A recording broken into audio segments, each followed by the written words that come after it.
போயாச்சு மூவ் பண்ணுறாங்க. ஃப்ரண்ட்டில் ஃபர்ஸ்ட் மூவ் பண்ணி பேக்கில் போகிறோம்.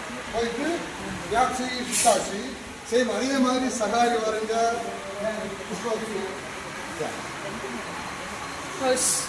நீங்கள் ஒரு தடவை பண்ணி பாருங்க சார்.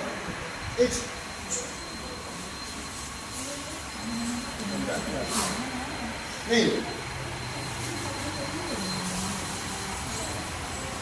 சார்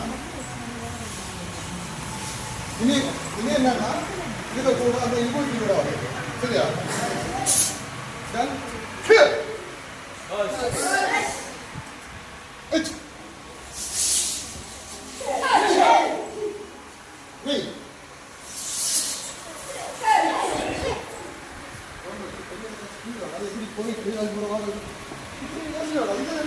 ஒரு ஸ்ப்ரிங் தட்டி விட்டாச்சு இங்கே தெரிச்சு போயிடும். அதே மாதிரி ஃபாஸ்ட்டாக போகணும். அதே மாதிரி ரிவர்ஸ் பண்ணுவோம். ஃபாஸ்ட் போகணும். ஓகே. ஃப்ரண்ட்ல போகும்போது பேக்ல த்ரஸ்ட் பண்ணி ஃப்ரண்ட்ல மூவ் பண்றீங்க. அதே மாதிரி ஃப்ரண்ட்ல த்ரஸ்ட் பண்ணி பேக்ல மூவ் பண்றீங்க. அப்போ ஸ்பீடு வரும். ஓகே. ஜெகத்து எச் பி சம்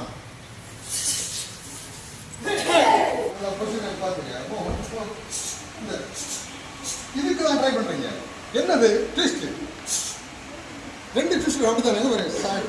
இது இதுக்கு ட்ரை பண்ணுங்க.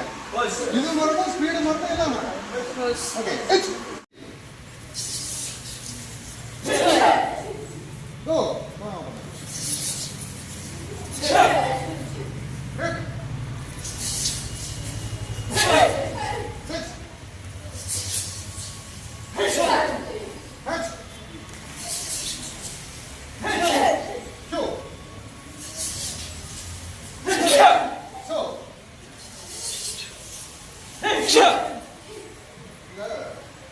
அது எதுக்காக நீங்க கரெக்டா பார்த்து பண்ணாதான் நீங்க எங்க கிக் பண்றீங்கன்னு உங்களுக்கு தெரியும். உங்களோட அந்த கீழ் வந்து எங்க ஃபினிஷ் ஆகுறது கரெக்டா தெரியணும்.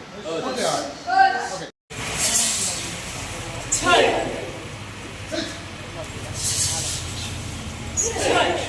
நெக்ஸ்ட் வந்து காம்பினேஷன் பண்ண வேண்டியது இருக்கும். இவ்வளோ பக்கத்தில் நின்று பண்ணுறதுனால இதில் வந்து ஸ்லோகிரி பண்ண முடியல. ஜஸ்ட் பேக்கில் வந்துட்டு கிக் பண்ணலாம். அப்படியே அதான் ஃபர்ஸ்ட்டில் பண்ணிங்க. இப்போ என்ன பண்ணுறீங்கன்னா பஞ்சை வந்து மாற்றி பண்ணுறோம். போய் சிடி சிட்டாசி இங்கே இருந்து இந்த சைடு நிற்கிறோம். இந்த கிக் எப்படி வரும்? முதல்ல பண்ணது மாதிரி கரெக்டாக இந்த லெவலில் பேக்கில் வராமல் கொஞ்சம் சைடில் வரும். இந்த மாதிரி இப்போ நான் இந்த சைடில் வந்துட்டு ட்ரை பண்ணி இந்த பொண்ணு இங்கே தானே போகும். அங்கே வராது.